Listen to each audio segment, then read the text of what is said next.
नमस्कार दोस्तों, मैं अजय सिंह आपका स्वागत करता हूं एसएससी मेकर के इस यूट्यूब चैनल पे। कैसे हैं आप सभी स्टूडेंट? एक बार जल्दी से कमेंट करके आप लोग बताइए तो वॉइस क्लियर है, आवाज़ स्पष्ट है कि नहीं।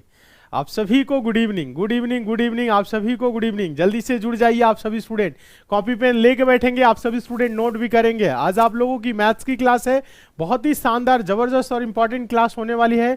आपके आगामी सभी परीक्षाओं के लिए ये क्लास इंपॉर्टेंट होने वाली है, क्योंकि दोस्तों जो मैथ्स में सेट पैटर्न के क्वेश्चन होते हैं, एग्जाम ओरिएंटेड जो क्वेश्चन होते हैं, जो सिलेक्टेड क्वेश्चन होते हैं, जो लगभग सभी एग्जाम में देखने को मिलते हैं, उस टाइप के क्वेश्चन आज की क्लास में हम शामिल किए हैं। और सभी प्रश्नों को सॉल्व करने के लिए आसान तरीका भी बताएंगे, ताकि मैथ्स के प्रश्नों को आप बहुत ही कम समय में सॉल्व कर सके। चलिए, बहुत अच्छे। चलिए तो देखते हैं पहला क्वेश्चन, आंसर दीजिएगा। देखते हैं कितने स्टूडेंट आंसर देते हैं। चलिए, टेस्ट के तौर पे रहने वाला है पहला क्वेश्चन, और इंपॉर्टेंट है ये क्वेश्चन। क्या है? बहुत ही इंपॉर्टेंट है क्वेश्चन। देखिए, सॉल्व आप लोग करेंगे। क्वेश्चन है, एक व्यक्ति एक वस्तु को उसके क्रय मूल्य से 10% कम पर बेचता है। यदि उसने इसे 332 रुपए अधिक में बेचा होता तो उसे 20% का लाभ कमाया होता। वस्तु का आरंभिक विक्रय मूल्य रुपए में क्या है ये बताना। सॉरी, दूसरा क्वेश्चन आ गया है। 2 सेकेंड। क्वेश्चन नंबर थोड़ा सा डिस्टर्ब है, कोई बात नहीं। दूसरा नहीं है, दूसरा तीसरा। पहला क्वेश्चन कहां गया? अच्छा, कोई नहीं। क्वेश्चन नंबर सेकंड है, पहला क्वेश्चन इसमें नहीं दिख रहा है। चलिए, कोई बात नहीं, दूसरे क्वेश्चन से सॉल्व करिए। कोई नहीं, दूसरे क्वेश्चन का आप लोग आंसर दीजिए। कोई नहीं, चलिए दूसरा क्वेश्चन। पहला क्वेश्चन इसमें नहीं है तो दूसरे क्वेश्चन से सॉल्व करिए। दूसरे क्वेश्चन से स्टार्ट होगी।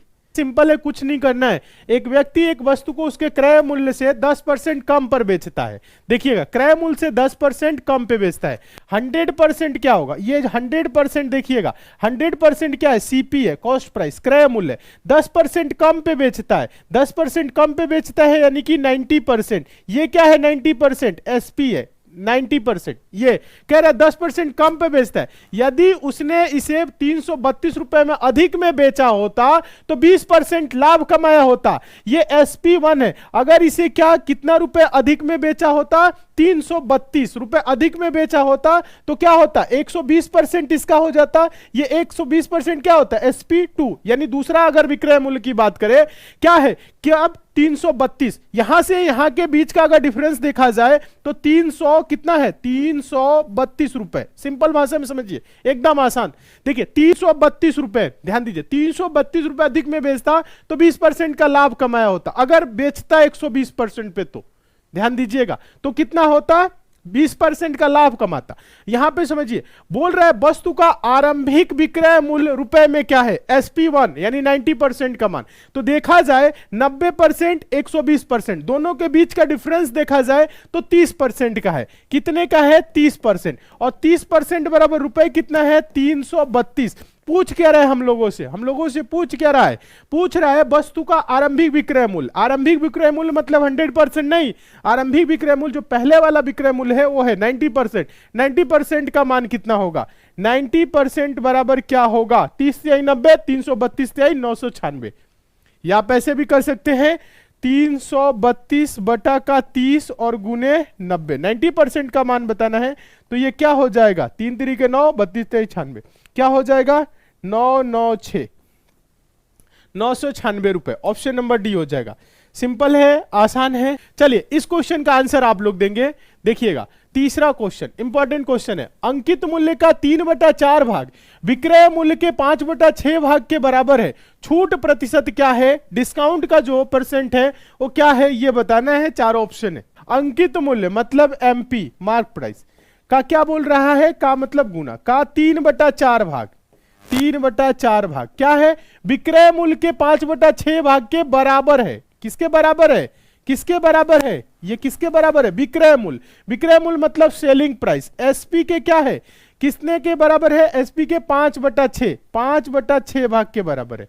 बस इसी को तो सॉल्व करना है। देखिए, SP उधर गुना में इधर आएगा, भाग में होगा, तो MP बटा का SP। देखिए, ये 3/4 गुना में उधर होगा, भाग में होगा तो पलट जाएगा। 5/6 ऑलरेडी उधर से है, 3/4 है तो ये 4 बटा क्या हो जाएगा? 3 हो जाएगा। गुना में भाग में जाएगा, पलट जाएगा। ठीक है, देखिए छोटा कर लीजिए, 2 दूना के 4, 2 तिहाई 6, तो देखा जाए तो एमपी बटा का एसपी आ रहा है 5 दूना के 10 बटा का 3 तिरिके 9, 3 गुने 3 क्या होगा, 9 होगा। तो देखा जाए तो एमपी जो है वो है 10 और एसपी जो है वो है 9, मतलब जो अंकित मूल्य है वो 10 है, जो विक्रय मूल्य है वो 9 है, यानी 10 रुपए छपा हुआ है, 9 रुपए में बेचा जा रहा है। तो छूट कितने का हुआ, डिस्काउंट कितने का हुआ, ये डिस्काउंट परसेंट पूछ रहा है, डिस्काउंट का प्रतिशत, छूट का प्रतिशत। डिस्काउंट का प्रतिशत बात करें तो कितना होगा, 1 का छूट होगा, क्या होगा, 10 की वस्तु को 9 में बेचा गया, 10 रुपए लिखा है, 9 में बेचा गया, तो 1 का छूट हुआ, किस पे दिया गया है, 10 पे दिया गया है, परसेंट में बोल रहा है गुने 100, 10 दहा में 100, 10 एकम 10, जो डिस्काउंट का परसेंट होगा वो होगा 10%। बताएं तो समझ में आया कि नहीं, एक बार जल्दी से कमेंट करके बताइए समझ में आया कि नहीं। ऑप्शन नंबर बी आंसर होगा। चलिए नेक्स्ट देखें, आगे देखिएगा, अगला क्वेश्चन देखिएगा, क्वेश्चन नंबर 4। क्वेश्चन नंबर 4 क्या है, बहुत ही इंपॉर्टेंट है, ध्यान से देखेंगे और सारे स्टूडेंट सॉल्व करेंगे। क्वेश्चन है, देखिएगा, क्वेश्चन का आंसर आप लोग देंगे। इस क्वेश्चन को हम टेस्ट के तौर पे रखने वाले हैं, क्योंकि इसका आंसर आप लोगों को देना है, और ये क्वेश्चन एक बार नहीं बहुत बार पूछा गया है। क्वेश्चन है, किसी धनराशि का 5 वर्ष का साधारण ब्याज उस राशि का 2/5 भाग है, ब्याज की वार्षिक दर ज्ञात कीजिए। देखिए समझिएगा आप लोग, कह रहे हैं किसी धनराशि का 5 वर्ष का साधारण ब्याज उस राशि का 2/5 भाग है।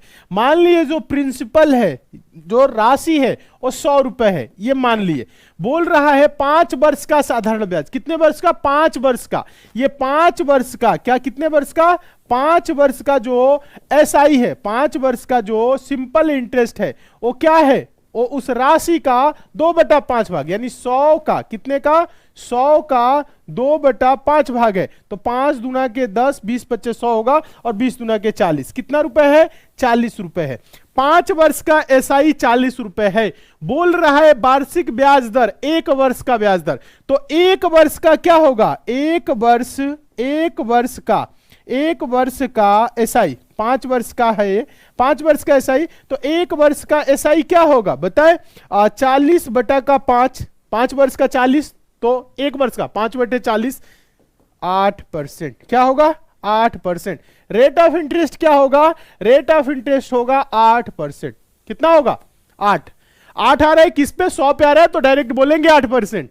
8% किस ऑप्शन में है, अब कोई बोल रहा है 0.08%, मार खाएंगे, नहीं समझ में आ रहा है तो इसमें देखिए यहां पे क्या है, पॉइंट में दे दिया है, तो ये 8% है। तो परसेंट का मतलब क्या होता है, प्रतिशत वह भिन्न होता है, पहली क्लास में बताए थे परसेंटेज में, प्रतिशत वह भिन्न होता है जिसका हर सदैव 100 होता है। तो परसेंटेज को आप पॉइंट में बदल लीजिए, करना क्या है, 8 इसके साथ परसेंट लगा है, तो 8 बटा का 100, जिसके 7% लगता है उसका हर क्या होता है, सदैव 100 होता है। तो 8 बटा का 100 का मतलब क्या, 8 बटा 100 का मतलब क्या, देखिए 0.08, इसे 0.08 बोल सकते हैं या 0.08, ये प्रति वर्ष यहां लिखेंगे, ये हो जाएगा, बटा में मत लिखिएगा, इसके आगे लिखिएगा प्रति वर्ष, क्या, हाँ 0.08 प्रति वर्ष, यही तो होगा, तो आंसर हो जाएगा। हाँ, परसेंट को आप ऐसे कर लीजिए, 8% को 8 बटा का 100, 8 बटा का 100, 0.08%। देखिए ये क्वेश्चन नंबर 5, क्वेश्चन नंबर 5 देखिएगा, मोस्ट इंपॉर्टेंट है और सेट पैटर्न का क्वेश्चन है, सिलेक्टेड क्वेश्चन है। आंसर आप सारे स्टूडेंट देंगे, टेस्ट के तौर पे रखते हैं, क्योंकि एसआई के डिफरेंस संबंधित क्वेश्चन हम आप लोगों को एक बार नहीं बहुत बार कराए हैं। क्वेश्चन है, 3 वर्षों के लिए 10% प्रति वर्ष की दर से चक्रवृद्धि ब्याज और साधारण ब्याज का अंतर 155 रुपए है, मूलधन रुपए में है, मूलधन रुपए में क्या है ये बताना है। देखिए जब कभी भी आप लोगों के सामने 2 वर्ष का या 3 वर्ष का, 2 वर्ष का या 3 वर्ष का क्या है, चक्रवृद्धि ब्याज और साधारण ब्याज का अंतर संबंधित प्रश्न आए, कभी भी आपके सामने आए, ठीक है, तो और आपको करना क्या है, जब 2 वर्ष का आएगा तो फॉर्मूला याद रखिएगा, D बराबर PR² अपान 100 का स्क्वायर, ये 2 वर्ष का फॉर्मूला है, बस इतना, बस इसी में अगर हम गुना कर दे, गुना 300 प्लस R अपॉन 100, ये हो गया 3 वर्ष का, इतना जुड़ गया तो ये 3 वर्ष का हो गया। और बहुत ही इंपॉर्टेंट फॉर्मूला है, इसे आप लोग याद रखिएगा बस। डी डिफरेंस, डिफरेंस जो अंतर है वो कितना है 155, ये 155 दिया हुआ है, ठीक है। पी प्रिंसिपल हम लोगों को बताना है, राशि बताना है, मूलधन बताना है। रेट ऑफ इंटरेस्ट 10% है तो आर का फॉर्मूला में स्क्वायर है, तो आर का स्क्वायर मतलब 10 का स्क्वायर क्या होगा 10 गुने 10 100 बटा में 100 का स्क्वायर 100 गुने 100 क्या हो जाएगा 10,000 हो जाएगा, गुने 300 प्लस आर, आर क्या है 10%, तो 300 में 10 जुड़ेगा तो क्या होगा 310 और बटा का क्या हो जाएगा 100। 100 से ये 100 कटा लीजिए, फिर उसके बाद से देखिए 1 0 से 1 0 ये भी कैंसिल हो गया, ठीक है। आगे देखिए थोड़ा सा समझिएगा, उसके बाद 31 है, 31 है समझने का प्रयास करिएगा, समझेंगे तो अच्छे से समझ में आएगा। इधर देखेंगे गुना में तो इधर आएगा भाग में हो जाएगा, तो डायरेक्ट ये ऊपर ऊपर कट जाएगा। 31 से 3 5 15, ध्यान दीजिएगा 3 5 15 1 5 5, समझ रहे 31 5 155, 5 बार में कट गया तो P बराबर क्या होगा, ये नीचे 1000 है गुने 5 तो 5000, P बराबर क्या हो जाएगा P बराबर 5000 रुपए। तो जो मूलधन है वो क्या है 5000 रुपए। आंसर होगा option number D, option number D, ठीक है। ये 3 वर्ष के लिए है, 3 वर्ष का ये फॉर्मूला है कि कब कब ये फॉर्मूला लगेगा, जब 3 वर्ष का चक्रवृद्धि ब्याज और साधारण ब्याज का अंतर संबंधित क्वेश्चन आपके सामने आए तब, ठीक है। देखिए और 2 वर्ष वाला भी लिख देते हैं, 2 वर्ष वाला ये फॉर्मूला डी बराबर पी आर स्क्वायर अपॉन 100 का स्क्वायर, 100 का स्क्वायर, बस इतना ही। यह भी इंपॉर्टेंट फॉर्मूला है, यह है 2 वर्ष के लिए, 2 वर्ष के अंतर संबंधित क्वेश्चन है तो ये लगाएंगे। इसे भी दोनों को एक जगह लिख लीजिए, याद कर लीजिए, इस पे हमेशा क्वेश्चन आते हैं, कुछ करना ही नहीं होता है। हाँ बस क्या हो सकता है इसमें, प्रिंसिपल पूछा है, कभी रेट ऑफ इंटरेस्ट पूछेगा, कभी आपसे वो डिफरेंस अंतर पूछेगा, तो सारी चीजें दी हुई होती है, कुछ करना नहीं होता है, आराम से हो जाता है। चलिए नेक्स्ट क्वेश्चन की तरफ चले, समझ में आ गया, चलिए समझ में आ रहा है तो फटाफट आज की क्लास को आप लोग लाइक कर दीजिए सारे स्टूडेंट, और नोट प्रश्नों को जरूर किया करिए, नोट जरूर किया करिए, नोट्स बनाइए, प्रश्नों को नोट करिए, क्योंकि जो भी क्वेश्चन करा रहे हैं सिलेक्टेड और इंपॉर्टेंट क्वेश्चन करा रहे हैं जो एग्जाम में हमेशा देखने को मिलते हैं, इसलिए नोट करिए और मन लगा के पढ़िए, अच्छे से तैयारी करिए, कोशिश करिए ज्यादा से ज्यादा समय आपका पढ़ाई में लगे, क्योंकि पढ़ाई एकमात्र ऐसा विकल्प है जिससे आप एग्जाम को पास करेंगे, सिलेक्शन लेंगे और आपकी लाइफ शानदार होगी, ठीक है। नेक्स्ट क्वेश्चन देखिएगा, इस क्वेश्चन का आंसर आप लोग देंगे, देखते हैं कितने स्टूडेंट सॉल्व करते हैं, टेस्ट के तौर पे इस प्रश्न को रख रहे हैं। क्वेश्चन नंबर 6 क्या है, बहुत ही इंपॉर्टेंट है, पूछा गया क्वेश्चन है, x एक कार्य का 5/7 भाग 10 दिन में कर सकता है, y उसी कार्य का 3/4 भाग 9 दिन में कर सकता है, दोनों मिलकर कार्य का 13/21 भाग कितने दिन में करेंगे। आसान क्वेश्चन है, बहुत ही आसान है, बताइए इस क्वेश्चन का आंसर। देखिए थोड़ा सा समझना है, जो स्टूडेंट वीक है समझेंगे, कहने का मतलब क्या है, थोड़ा सा देखिए। जो x है वो 5/7 भाग, 5/7 मतलब क्या, 7 भाग में 5 भाग कितने दिन में, 5 भाग कितने दिन में कर रहा है 10 दिन में, तो 1 भाग कितने दिन में करेगा 10/5 यानी कि 2 दिन में, तो 7 मतलब पूरा भाग 2 7 14, तो 7 भाग कितने दिन में करेगा 14 दिन में करेगा। या आप इसको क्या कर सकते हैं, देखिए 5/7 भाग कितने दिन में कर रहा है, 5/7 भाग 10 दिन में, तो पूरा एक काम कितने दिन में करेगा 10 गुने 7/5, बस 5/7 उधर जाके उलट जाएगा, 5 गुना के 10 2 7 14, 14 दिन आया। ये चीज समझ रहे हैं, अगर ये चीज नहीं समझ रहे तो समझना पड़ेगा। 5/7 7 भाग में 5 भाग 10 दिन में, तो पूरा 14 दिन में, ठीक है, ये चीज क्लियर है। उसी प्रकार से इधर दिया है 3/4 भाग 9 दिन में, तो पूरा काम कितना 9 गुने, ध्यान दीजिएगा 9 गुने 3/4 है तो ये 4/3 होगा, 3 3 के 9 3 चौक को 12, 12 दिन में। क्लियर है, ये चीज समझ में आ रहा है कि नहीं, यहां पे थोड़ा सा आपको समझना है, बटा वाला कुछ लोग स्टूडेंट ऐसे होते हैं नहीं समझते। 5/7 5/7 यानी 5 10 दिन में, इधर देखा जाए तो 3 भाग 9 दिन में, तो 1 भाग 3 दिन में, पूरा भाग 12 दिन में, समझ रहे, ये चीज समझना है। अगर ये चीज समझ गए तो आप बटे वाले में कंफ्यूज नहीं होंगे और डरेंगे नहीं, ऐसे प्रश्न सिंपल होते हैं, बहुत ही आसान। देखिए तो x का अगर पूरा काम देखें, किसका, x का पूरा काम कितने दिन में, 5/7 भाग 10, 5 दूना के 10, 7 दूना के 14, x 14 दिन में। y की बात करें, y 3/4 भाग 9 दिन में, तो पूरा काम 9 गुने के 4/3, 3 तिरिके 9, 3 चौको 12, कितने दिन में? 12 दिन में।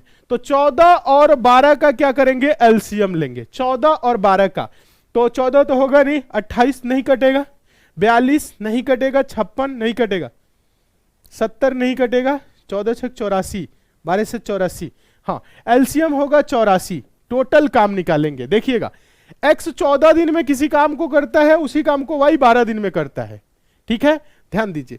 तो टोटल काम देखा जाए 84 यूनिट है, तो 14 दिन, एक दिन में कितना यूनिट? 14 छके 84, 12 सत्ते 84, एक दिन में ये 6 यूनिट, एक दिन में ये 7 यूनिट।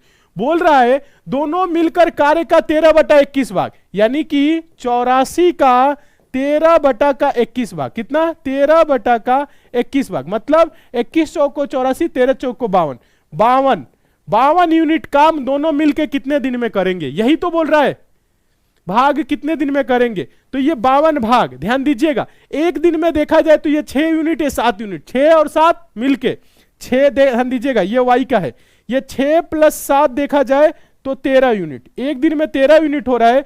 तो 52 यूनिट की बात करें, 52 यूनिट की बात करें तो 13 से भाग करिए, 13 चौको 52, 4 दिन। आंसर होगा क्या? 4 डेज। बहुत ही आसान है, 4 दिन। आंसर होगा ऑप्शन नंबर बी।